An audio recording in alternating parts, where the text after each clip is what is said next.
지금으로부터 약 2000년 전 우리의 신앙의 대상이신 하나님이신 예수 그리스도는 이 땅에 오셨습니다. 여러분, 예수님이 이 땅에 오셨어요.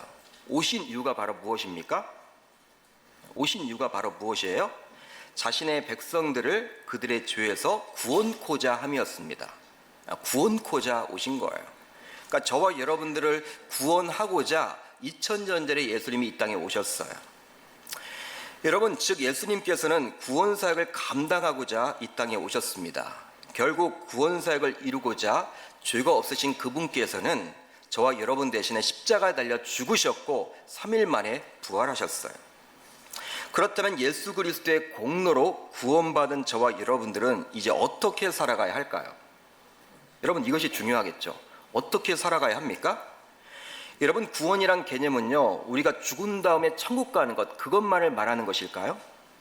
물론 여러분, 그것도 구원이죠. 죽은 다음에 천국 가야 되는 것이죠. 여러분, 그게 구원 맞습니다. 근데 그것이 여러분 진정한 구원이라고 할 수 있을까요? 여러분, 어떻게 생각을 하십니까? 그것도 물론 구원이지만 그건 반쪽짜리 대답이에요. 구원은 바로 현재 개념입니다. 현재 개념이에요. 그러니까 우리가 예수님의 십자가의 죽음과 그 부활, 즉 복음을 받아들이면요, 그 즉시 우리는 구원을 받습니다. 구원의 바로 현재성이죠. 구원의 현재성이에요.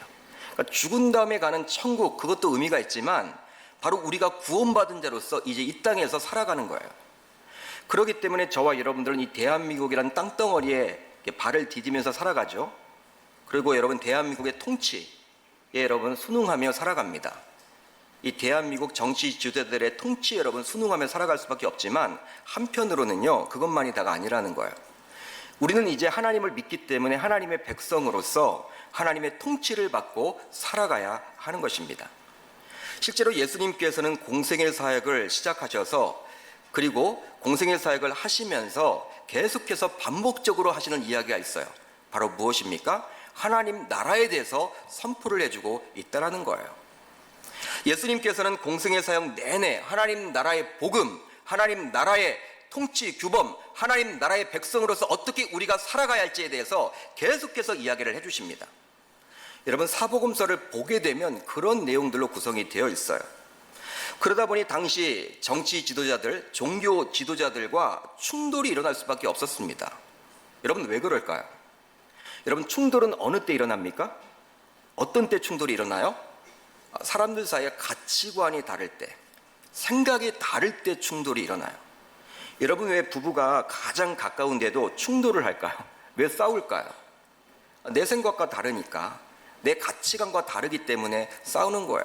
그러니까 마찬가지로 예수님 당시 예수님은 하나님의 나라의 통치 규범에 대해서 하나님 나라의 백성들이 어떻게 살아가야 하는지에 대해서 계속 이야기를 한단 말이죠. 여러분, 당시 정치 지도자들, 종교 지도자들은요, 이게 여러분 충돌이 일어나는 거예요. 받아들이지 못하는 거예요. 내가 다스리는 나라는 이런 나라인데 왜 너는 이런 나라를 꿈꾸냐? 여러분, 예수님이 가는 곳마다 많은 사람들이 몰려들었잖아요. 병도 고쳐주시고 귀신도 내어 쫓으시고, 그때마다 예수님은 그것만 하신 것이 아니라 바로 하나님 나라의 복음에 대해서 이야기를 합니다. 그러니까 자신들의 통치 방법과는 다른 이 하나님 나라에 대해서 자꾸 이야기를 하다 보니까 이제 당시 종교 지도자들과 정치 지도자들은요, 화가 난 거예요. 화가 나서 이제 가만둬서는 안 되겠다. 내가 한번 손을 봐야겠다. 틈을 노려서 여러분 기회를 잡아서 내가 가만두지 않겠노라고 그렇게 다짐한 것입니다. 결국 그것으로 인해서 예수님은 많은 고초를 당하게 되었죠. 오늘 말씀 누가복음 8장을 보더라도 예수님께서는 여전히 하나님의 나라에 대해서 선포를 하십니다. 그 후에 예수께서 각 성과 마을에 두루 다니시며 하나님의 나라를 선포하시며 그 복음을 전하실세 12 제자가 함께 하였고, 또한 악귀를 쫓아내심과 병고침을 받은 어떤 여자들 곧 7 귀신이 나간 자 막달라인이라 하는 마리아와 헤로데 청지기 구사의 아내 요한나와 수산나와 다른 여러 여자가 함께하여 자기들의 소유로 그들을 섬기더라. 여러분, 누가복음 8장을 보면요, 이게 독특하죠, 구조가. 여러분, 바로 예수님께서는 하나님 나라를 선포하시며 그 복음을 전하셨는데 이 말씀을 자세히 보시면요, 누구의 이름이 기록되어 있습니까? 여인네들의 이름이 기록되어 있어요. 마치 여인 천하처럼. 여인네들의 이름이 기록되어 있습니다. 누가 여러분 기록되어 있습니까? 막달라 마리아, 요한나, 수산나, 그리고 다른 여러 여자들. 즉 예수님 주변에는 12 제자들뿐만 아니라 누가 있었다라는 거예요? 여자들이 머물고 있었다라는 거예요. 12 제자들은요, 명분이 있죠. 예수님의 공식적인 제자입니다. 공식적인 제자예요. 그렇기 때문에 예수님 옆에 있어도 돼요. 물론 여자들도요, 예수님에게서 치유와 회복을 경험했기 때문에 여러분 있을 수 있다고 생각을 하겠지만 당시 사회적인 분위기로 봐서는요, 이거 불가능한 일이에요. 여러분 지금으로부터 약 2000년 전입니다. 여성이란 존재는 지금의 그런 존재와는 달라요. 오히려 요즘에는 여성 상위 시대처럼 느껴질 때도 많이 있잖아요. 여러분 당시에는 여성의 인권이 없었어요. 여성은 숫자에도 세임받지 못했습니다. 여성들은 자기의 목소리를 낼 수 없었어요. 그런데 예수님께서 선포하신 하나님 나라에서는 12 제자들과 동일하게 이 여인들도 자신의 이름을 당당하게 불려지고 있고요, 만왕의 왕이신 예수 그리스도 옆에 머물고 있다는 거예요. 놀랍지 않습니까 여러분? 이건 충돌이죠, 충돌. 당시 종교 지도자들과 정치 지도자들은 용납할 수 없는 거예요. 근데 하나님 나라의 복음은요, 이렇게 임팩트가 있는 거예요. 여러분 그 당시에 이 통치 규범과는 완전히 다른 뭔가 새로운 통치 규범인 것이죠. 누가는 의사라는 직업에 맞게 굉장히 합리적이고 논리적인 사고를 소유한 사람이었습니다. 의사였기 때문에 그가 논리적이다, 그건 아니겠지만 아무튼 누가가 작성한 이 누가복음과 사도행전을 보게 되면요, 그의 성격을 우리가 이렇게 잘 볼 수가 있어요. 굉장히 여러분 꼼꼼하고요, 합리적이고 굉장히 논리적입니다. 여러분 특별히 누가복음을 보세요.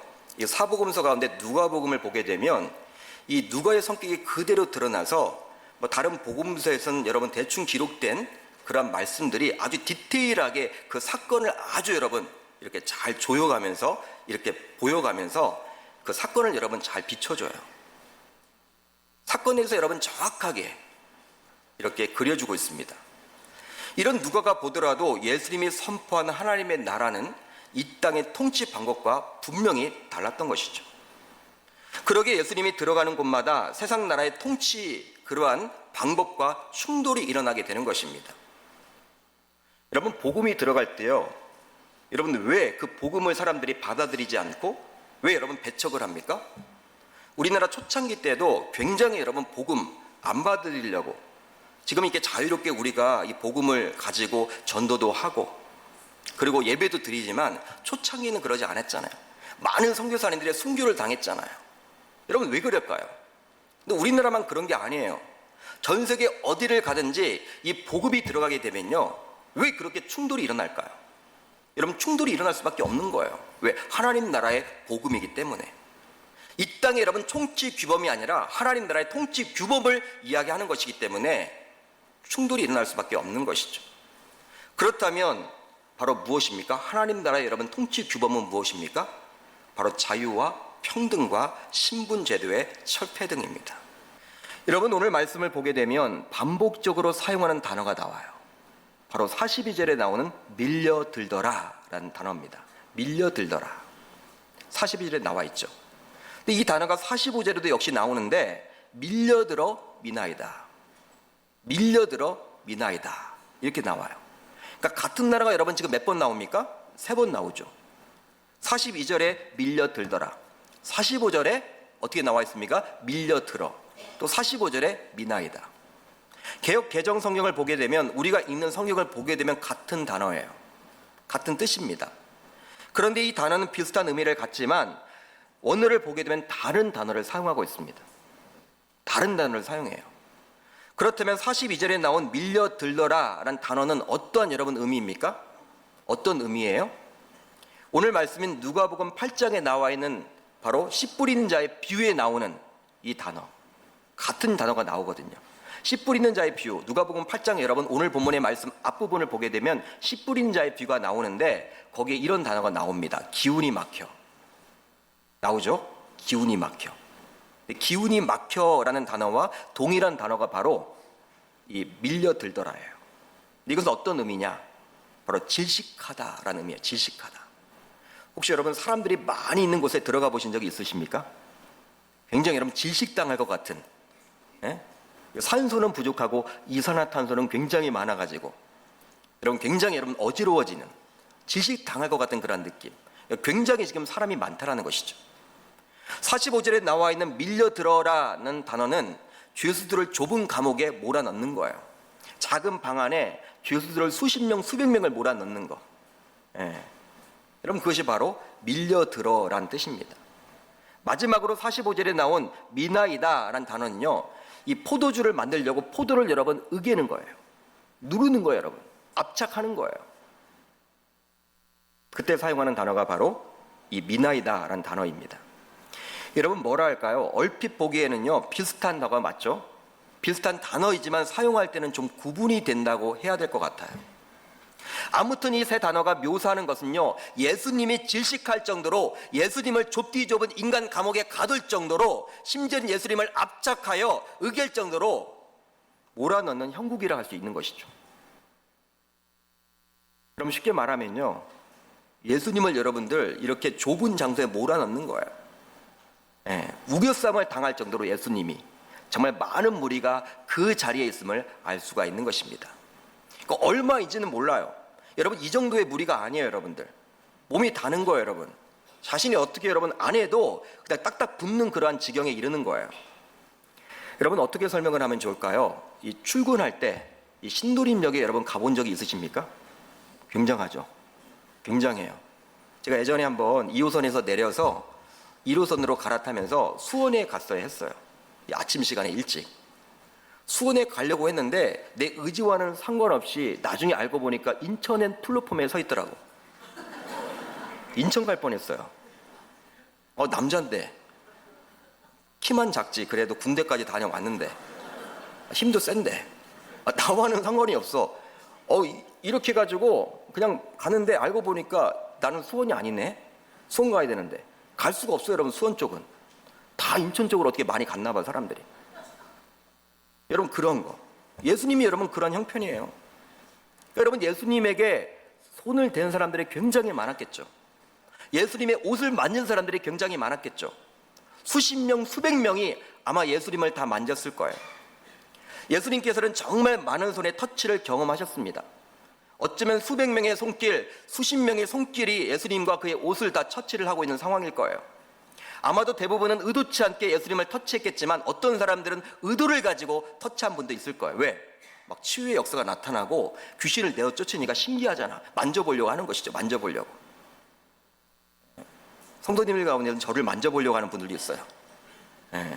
저는 그런 능력은 없는데 신기하나 봐. 목사님 한번 만져보겠다.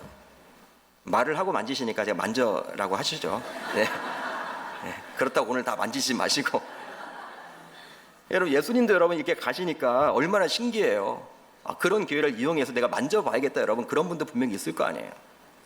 그러나 그런 수많은 손의 터치를 예수님은 경험을 하지만, 느꼈지만 전혀 기억지 못해요. 기억에 남지 않아요. 그냥 무의미하게 스쳐 지나가는 손이었기 때문입니다. 그러나 예수님은요, 딱 한 사람의 손은 기억합니다. 딱 한 사람의 손은 기억했어요.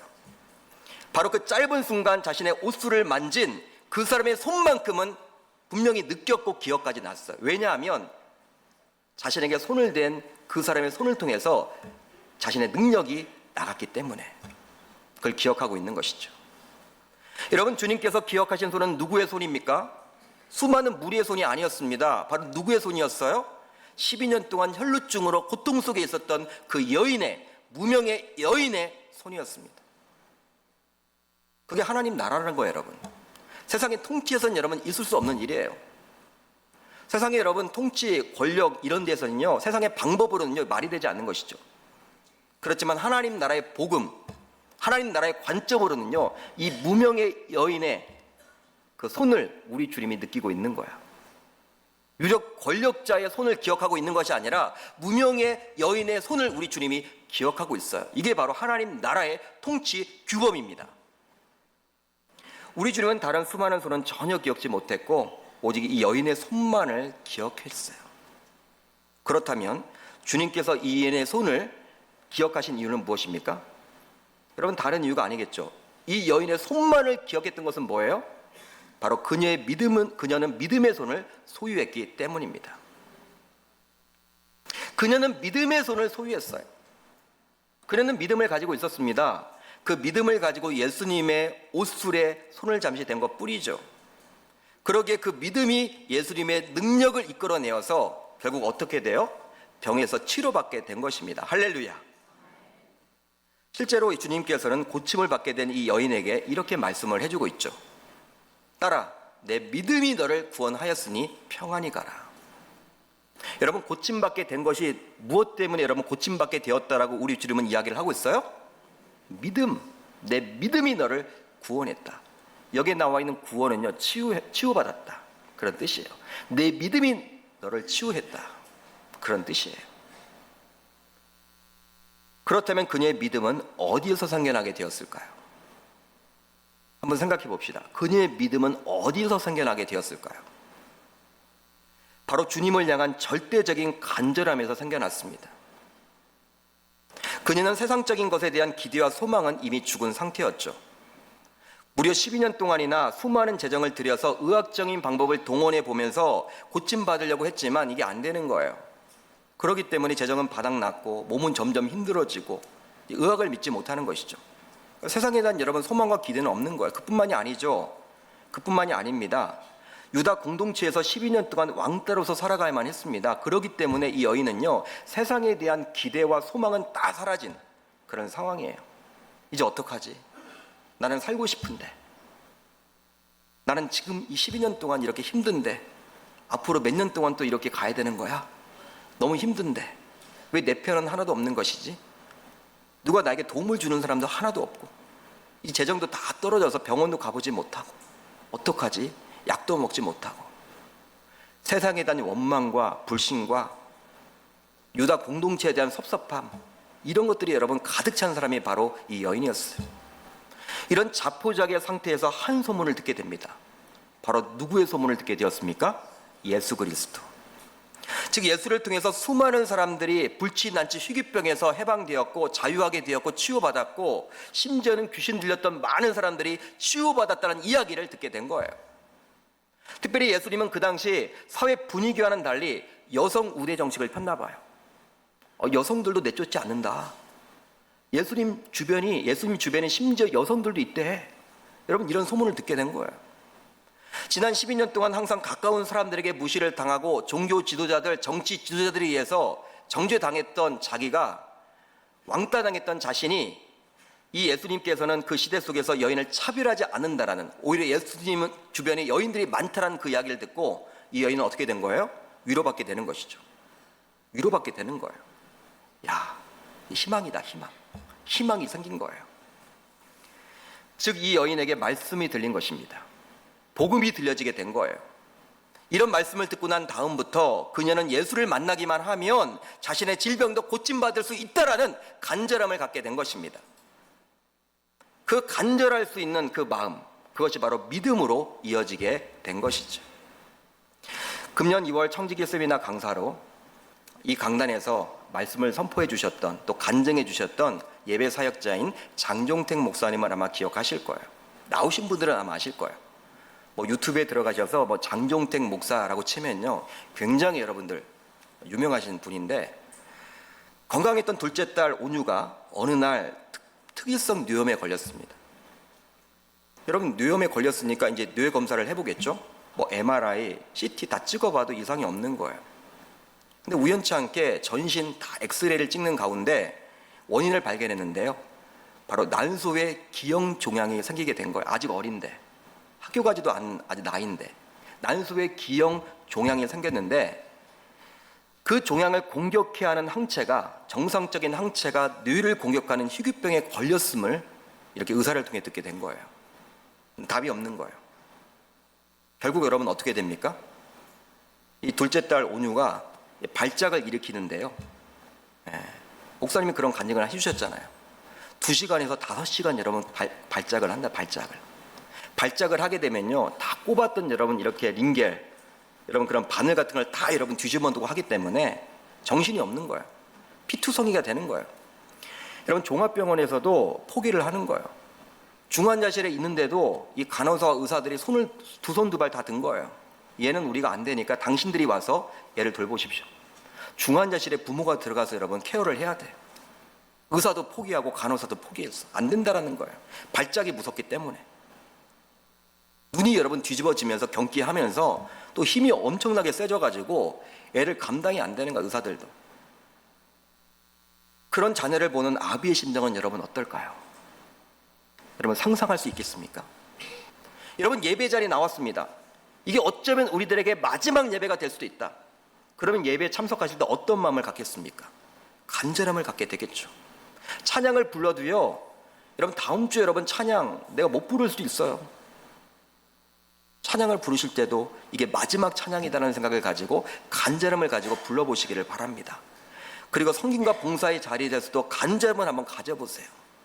정말 여러분 섬기는 것도요, 이 봉사하는 것도요, 때가 있는 거예요.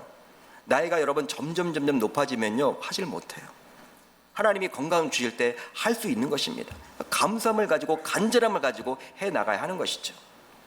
바로 주님을 만나면 나의 문제가 100% 해결받을 수 있다라는 그 간절한 말입니다. 여러분 주님을 한번 갈망해 보시기를 바랍니다. 여러분 그러한 간절함을 가지게 되면 이제 용기가 생기게 돼요. 용기가 생깁니다. 혈루증에 걸려서 부정한 여인으로 취급을 받았던 비록 예수님 앞에는 나오지 못했지만 예수님 뒤에라도 나와서 그 옷술이라도 잡으려고 했던 그 용기를 여러분 누가 주신 것입니까? 간절한 믿음이 준 거예요. 그러게 우리 신자에게 있어서 간절함을 가진 믿음보다 무서운 것은 없습니다. 무서운 것은 없어요. 이 간절함을 가진 믿음보다 무서운 건 없는 거예요. 왜 그렇습니까? 간절함을 가진 믿음의 사람의 손을 우리 주님은 반드시 기억하시기 때문입니다. 그 믿음의 사람이 하는 기도의 손, 찬양의 손, 말씀을 읽기 위해서 넘기는 손, 성김과 봉사의 손을 우리 주님은 기억하신다라는 거예요. 외면치 않으신다라는 거예요. 이제 이곳에서 예배드리는 저와 여러분들 모두 간절한 믿음을 소유함으로 주님이 기억하시는 손을 모두 가질 수 있기를 주의 이름으로 축복합니다. 여러분 우리가 예배 드리고 우리가 말씀을 읽고 기도하는 그 행위보다도 우리 주님에게 기억에 남는 신재가 되어야 하는 거예요. 스쳐 지나가는 우리 신재가 아니라 우리 주님의 기억에 남는 신재가 되어야 합니다. 그러기 위해서 우리가 예배를 할 때에도 기도를 할 때에도 말씀을 읽을 때에도 간절함을 담은 믿음을 가지고 해나가야 하는 것이죠. 그렇게 한번 해보세요.